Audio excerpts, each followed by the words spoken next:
So this series of lunchtime conversations intends to capture a snapshot of insights from some of society's thought leaders in this very strange time we live in due to this coronavirus disease pandemic.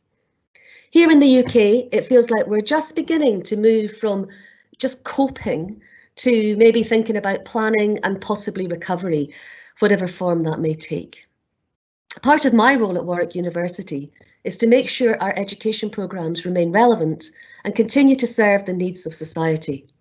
To do this, it's important to be part of the research and the industry community. The people I'm going to speak to in this series are, for me principally, these guys are thought leaders and part of my professional network that I rely on to inform and help steer our educational offerings. We've seen seismic shifts in all areas of life. The extraordinarily pervasive nature of COVID-19 will have lasting effects. With me today to discuss this, I'm delighted that Margot James has agreed to join me for this, albeit virtual, lunch. So Margot, welcome to lunch. Well, thank you very much, Mairi. It's a pleasure to be with you and a complete honour to be your first guest of the series. I really appreciate having the opportunity to gain some insights from your perspective. I mean, you were appointed to the Executive Chair for WMG in April this year. What a time to start. Previously, you know, you've been an MP for nearly 10 years, and you've held the post of Minister for Digital and Creative Industries. What an industry sector, and to watch to see how that transforms in these conditions. I would be really interested to know from your perspective, what kind of stands out as being some of the most significant challenges and maybe reactions and changes that we've had? Well, I think as a society, you know, the number one challenge has been to stay safe and to manage to survive in whatever domestic environment we are in, and that varies so much, doesn't it, from household to household. My nephew has 2 school-aged children, aged at 12 and 10, and suddenly his wife has become a teaching assistant day in, day out during the week, really because he's got the kind of employment that demands that he is, you know, constantly on screen at the disposal of his company. So there's some inequality there, which troubles me, but a lot of families are having to make major adjustments, and I think that those kind of domestic challenges are among the most significant things for families. Work-wise, the adaptation to either not working at all for people who have been furloughed or sadly even been made redundant, and then the challenge to those of us who can work from home to deal with the technology and to deal with contact which is exclusively online. And this has always been something very much an add-on minority. I had used Zoom before, but only at the end of last year. A lot of people I know have never used Zoom or Teams or anything like it. So there's been a lot of personal adaptation when you're, quote, working from home. And given the position that you've picked up, I mean, you're leading now. The appointment. We're a large department, you know, and it's a complex department at the Warwick University.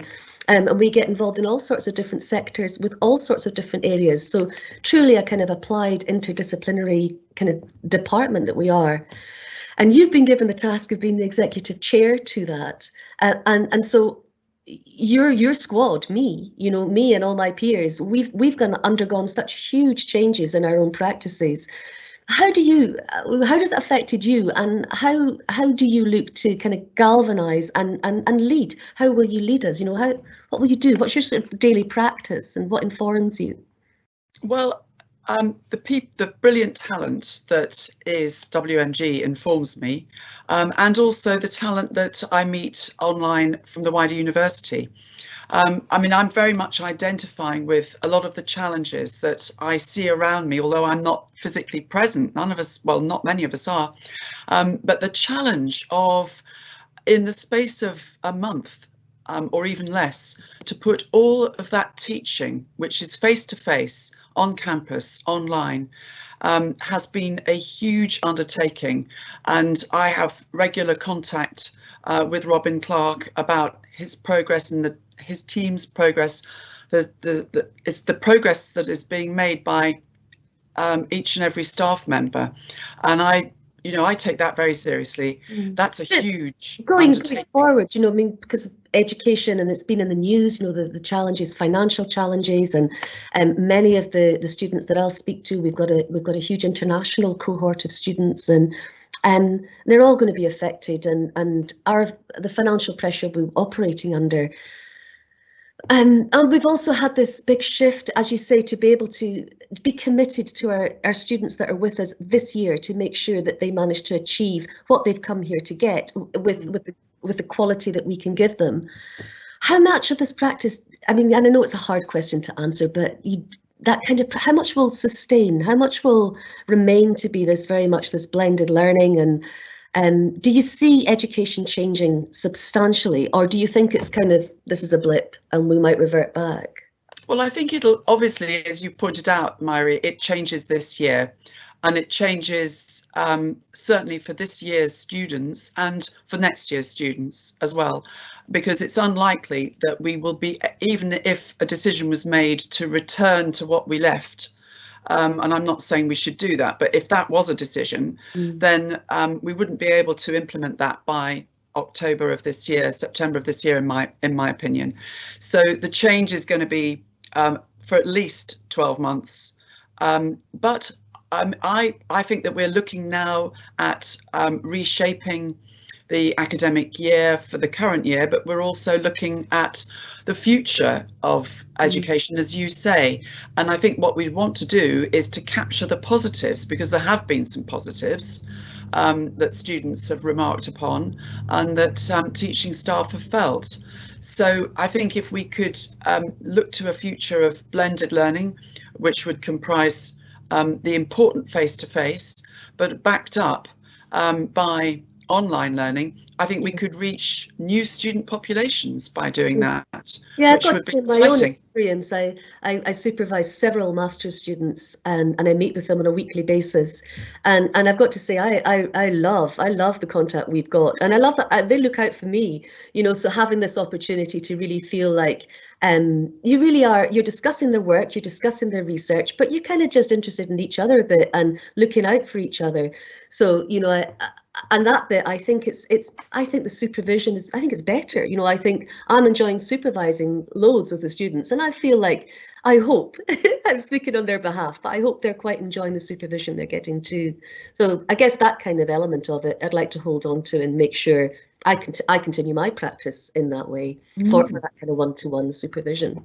Yes, well, I wish you all the best in that. It's really great to have that feedback. But what you've just said has alerted me to one problem, one challenge that I've had, which I haven't found a solution to yet, and that is I have had no contact with students. I will be having some contact with students, actually, courtesy of an invitation I've received to talk to some of the master's students about future employability and what employers are looking for, and I'm looking forward to that, because that'll be about the first contact I've actually had with students. Well, you might think that, but in terms of reciprocal contact, but I do know that several of my students are certainly tuning in to listen to you now. So you are connecting with them, but maybe just in that one way. Well, that's great. I mean, I'm glad to hear that, and I hope that the students are finding positives in this very challenging time with this new way of learning. I have heard anecdotally that a lot of students, some students, are finding that they're getting more teaching contact time than they were face-to-face. That's actually not from students from WMG, but that's students from elsewhere that I've picked up. So yeah, I'm glad to be speaking to students, but what I'd really like to be doing is hearing from them as well. So absolutely, conversations one way, it's nice to have. And again, I mean, the university, of course, education, the main arm, and then research is the other. And given the kind of challenges that we've got and we're facing as a society, and our focus and our attention has been drawn from different discussions. I mean, discussions we were having this time last year, we don't have them now. We're just not even, the news isn't reporting on things that we reported on this time last year. Our attention is without a doubt taken to more, probably more crisis management for sure, risk management and resilience is talked about. So I guess, in terms of research, how do you think that's going to impact on the research agenda, and how quickly will it impact, or what do you think about the direction that we will take in terms of research? Well, I think it's very important that we listen to our industrial partners and other partners. I think that this crisis has exposed a lot of problems. I think that the supply chain issue has been paramount. You know, when you look at goods and services that are critical to people's lives, they've been severely disrupted. And I think that the loss of manufacturing from the UK has been made, a light's been shone on that. And I think that the government will be prioritising, at least I think they should be prioritising, support for the manufacturing industry as we come out of this crisis, because manufacturing industry accounts for 2/3 almost of all of private sector research and development, and R&D is critical to our future. Science and R&D are critical to our future, so we've got to have that manufacturing industry supported. I'm really encouraged actually that several companies that we've either worked with in the past or we're hoping to work with in the future have indicated that despite the huge sectoral problems they face, be that aviation or automotive, they are still looking to us for partnership working on R&D for the future. So I think it's critical that we enable that to happen, and we collectively work with other partners to get the support that's needed for the short-term problems that those companies are facing. Yeah, that's okay. Yeah, thank you. So I just think we had a few questions, because I told some people that I was having a conversation with you. A few people have got in touch and have primed me with a few questions to ask. So if it's okay, I'll just ask away. One of them comes from Mafia Watkinson, and she works for Education Policy and Quality at the university. She says, it's often said that when making important decisions, the facts and figures are essential. But does that mean experience is not? How much does intuition and gut feeling come into your decision-making process? I would say that intuition and instinct are very important to me. But I have learned over the years to guard against getting carried away by one's instincts and intuition. I think they have to be sense checked all the time. And I suppose my experience as a minister has taught me that data and reliable data sources and research are very important to decision making. And if I look back on my business career, some of the mistakes that I made were made because I trusted my instincts too much. So I think it's a balance, is what I would say. But I definitely don't underestimate the role of instinct and intuition. I think they are important, and also we must never forget that not everything is measurable, and some of the most important things in life are not measurable in a quantifiable sense. So we're never going to get all the data we need, and there will be some areas where we need to trust to our experience and our instincts. So I think it's a balance. Yeah, I mean, from that, I suppose I'm aware. I feel like that, the core values of society, they're not transformed, they're not totally rocked, but they are evolving and they're changing, and those values, they're so difficult to measure or understand those values, yet we recognize them in some way. So I guess it's sort of, I mean, I think also the word I didn't mention in my answer to you there was empathy. And I think that is important when you're making decisions that affect people's lives. I think you need to remember that people are affected in different ways. They have many, many different circumstances. And I think you need, to be able to try to put yourself in other people's shoes, and appreciate the impact of decision making, and the various decisions that you might have to make on individuals. And I always try to do that. Yeah, thank you. Have you time for one more? I've got one from Elspeth Keating. Yes. So hi, Elspeth, if you're listening. She's asking, I mean, clearly you're a successful person, and she would like to know, what have you sacrificed in getting to where you are today, and how. And are you comfortable with those kind of compromises you have to make? And it's kind of a similar question, I guess prompted by Jay Ball. He's kind of asking, there's a lot of nice opportunities and a lot of good things to pursue that are good ideas that we want to continue with practice. How do you know when some of the threads you're chasing, how do you know when to let them go? How do you know when to say, well, actually, do you know what? I've got a right old kind of bandwidth of different activities that I'm involved with, but now's the time to let that one go. How do you make those decisions? So, well, in answer to Elspeth's question, I'm not. I'm trying to answer that honestly, because certain things I don't have in my life I might not have had regardless of my career. I haven't got children. But there's no guarantee that I would have had children if I hadn't had the career. So I'm hesitant to know what I give up. I think I do enjoy a lot of pastimes, and they take time, and I'm constantly fighting for time. And I think that is. Can I ask? It's a bit nosy. What are your pastimes? Well, I love, at the moment, the things I'm really enjoying are walking, yoga, cooking. I'm embarrassed to admit that I've taken to certain household activities like ironing, which I don't usually do, because I have someone who does that for me. But no one can come in the house, right? So it's down to us. Yes. So I'm quite enjoying things like that.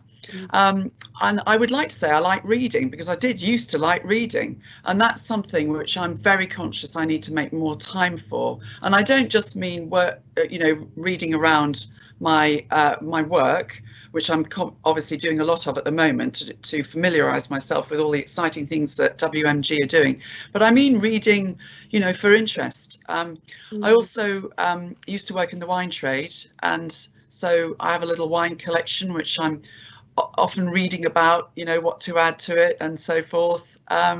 Occasionally drinking it, of course. Lovely. I enjoy all that. I enjoy socialising, and when I'm allowed out, like when we're all allowed out, I love the theatre and music. So it's basically quite a lot of things really that take time. But I always have been very focused on my work, because I think that's, I guess, where I get a lot of my personal reward and satisfaction from. Ultimately, it kind of tends to come first. So, and it still does. Now I'm entering what is really my third career. Yeah. Now you had another question as well, which was the other question was kind of how to let things go, how to. Oh, that's a good when question. It's time to stop. Yes. I mean, I think professionally, when I'm sure, we talked about decision making before and what factors go into that decision making. And, I'm pretty clear that some of the things that WMG are doing or trying to do, we need to do much more of, those are the easier decisions. The more difficult decisions are areas which have some promise, but perhaps we haven't realised that promise yet. And there's a lot of them, really. There's a lot of scope for WMG's expertise. And it's a question of how thin to spread our resources. Resources are always finite. And if you spread them too thinly, obviously, you risk achieving less than you would if you focus them into, finite areas where you're confident you can achieve something. But you don't want to necessarily let something in left field go, because, there might be a gold mine there. Yeah. So the way I look at it is understand all there is to understand about some of the seemingly peripheral areas. pull the people together who have the expertise, who know more about it than I do, and then use my experience and data and instinct again as to what we can realistically achieve by going down that path. And then, you know, I think you've just got to have the courage to cut it off if you feel that although there might be an opportunity, the market's not ready for it, or it's too way off, Yes. or it's too expensive to pursue. There's loads of reasons. I once attended a lecture given by the then chief executive of GlaxoSmithKline, and he said GlaxoSmithKline is successful because it cuts off research at an early stage to a myriad of new chemical entities. And that was quite shocking to the audience. But he was ruthless, and he did not allow researchers to continue going down, as he called it, rabbit holes. And he was fully aware that there may have been a pot of gold down at the bottom of one of those rabbit holes, but he couldn't afford for GSK's resources to be spread too thin. So you know, it's a judgment, really. I guess, I mean, listening to that, I you know, I kind of hear this, recognizing what core activities are and being able to concentrate and make sure you deliver well on your core activities. And it seems it depends how much give you have, how much slack you have, would determine how much risk you're prepared to take for the other possible streams that could go down. So that's right. And of course, sometimes in some businesses, you're faced with the prospect that one of your core activities is actually, it might be that you're good at it and you want to provide it, but the market might be changing. I mean, we've had a huge amount of technological disruption in the last decade, and companies clinging on to ways of working which have no future.